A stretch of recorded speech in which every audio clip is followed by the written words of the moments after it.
Outre les disparitions de la petite Maëlie et du militaire Arthur Noyer en 2017, pour lesquels il est mis en examen, cet ancien maître chien pourrait être impliqué dans d'autres affaires irrésolues. L'affaire Maëlie s'est muée en affaire Nordal-Lelandais. Le suspect numéro 1 dans l'enlèvement et le meurtre de cette fillette, disparue lors d'un mariage à Pont-de-Beauvoisin-Isère en août dernier, est désormais mis en examen dans une autre affaire, l'assassinat d'un militaire, Arthur Noyer, qui n'a plus donné signe de vie depuis la nuit du 11 au 12 avril. Si le corps de l'enfant n'a toujours pas été retrouvé, l'ADN du caporal a été identifié sur un crâne découvert début septembre par un promeneur à Montmélian-Savoie. Au-delà de ces deux dossiers, le nom de cet ancien maître chien de 34 ans est désormais cité dans plusieurs cold cases. Rien d'étonnant à cela, selon la procureure d'Annecy, Véronique Denisot. Dans l'hypothèse où Nordal-Lelandais est un criminel réitérant, tous les rapprochements possibles avec d'autres affaires irrésolues, dans un même secteur géographique, vont être faits, explique la magistrate à France Info. Voici, à ce stade, les affaires dans lesquelles Nordal-Lelandais est mis en cause et celles qui vont être réétudiées à la recherche d'un éventuel lien avec l'ex-militaire. Maëlie, 9 ans, disparu à Pont-de-Beauvoisin en août 2017. Les faits. Il est 2h45, selon le procureur de Grenoble, lorsque la petite Maëlie, 9 ans, se volatilise de la salle des fêtes de Pont-de-Beauvoisin de Savoie, où un mariage est célébré. Elle n'a jamais réapparu depuis la nuit du 26 au 27 août.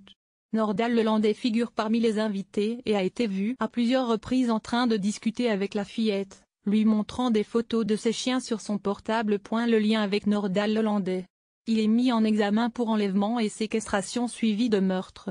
À 2h46 et 12 secondes, l'ancien militaire met son téléphone en mode avion, selon le procureur de Grenoble. À 2h47, une voiture correspondant à son Audi A3 est filmée dans le centre-ville de Pont-de-Beauvoisin.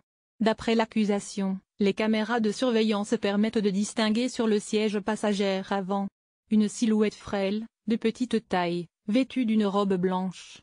À 3h24 et 29 secondes, le véhicule est de nouveau filmé en sens inverse. Le conducteur est alors seul dans la voiture, poursuit le procureur. Parmi les autres éléments à charge qui pèsent sur l'ex-militaire, la présence de l'ADN de l'enfant sur le tableau de bord de la voiture et le nettoyage méticuleux du véhicule le lendemain de la fête. Pourtant, Nordal-Lelandais nie en bloc.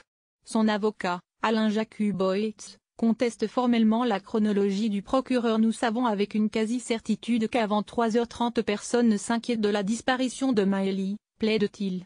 Or toute l'accusation du procureur repose sur le postulat selon lequel l'enfant a disparu à 2h45. Selon lui, la silhouette à l'avant de la voiture n'est pas celle d'un enfant mais d'une femme. Arthur Noyer, 23 ans, disparu en avril 2017 à Chambéry. Fait. Ce jeune caporal est vu pour la dernière fois 4h du matin, dans la nuit du 11 au 12 avril, alors qu'il fait du stop à Chambéry-Savoie. Il tente de rejoindre sa caserne située à Barbie, à quelques kilomètres, après avoir passé la soirée dans une discothèque d'un quartier animé de la ville. Pendant des mois, sa famille remue ciel et terre pour tenter de le retrouver. Des tests menés en décembre sur les restes d'un crâne humain, découvert par un promeneur sur un chemin de randonnée début septembre à Montmélian, à 16 km de Chambéry, réduisent à néant leurs espoirs. Son ADN est identifié. Le lien avec Nordal-Lelandais. Il est mis en examen pour assassinat. Le procureur de Chambéry, Thierry Hydrant, a pointé des indices graves et concordants. Premier élément troublant, les téléphones de l'ancien maître chien et du militaire ont borné au même endroit et au même moment entre 23h48 et 3h41. Puis, le portable d'Arthur Noyer s'est éteint en fin de nuit, approximativement 5h du matin. Selon le Parisien, un témoin aurait vu Nordal-Lelandais dans la discothèque où a été aperçu le militaire pour la dernière fois. Une de ses ex-petites amies affirme également qu'il était un habitué de l'établissement. Autre point clé de l'instruction, les images de vidéosurveillance ont démontré que le véhicule de Lelandais, une Audi A3 noire, se trouvait à 2h58 à Chambéry, puis à 3h08 sur la commune de Saint-Baldoff, a précisé le procureur. Le suspect conteste l'ensemble des faits tout en admettant s'être trouvé à Chambéry et Saint-Baldoff en même temps que le caporal la nuit de sa disparition. De nouvelles recherches vont être menées sur les lieux de la découverte des ossements.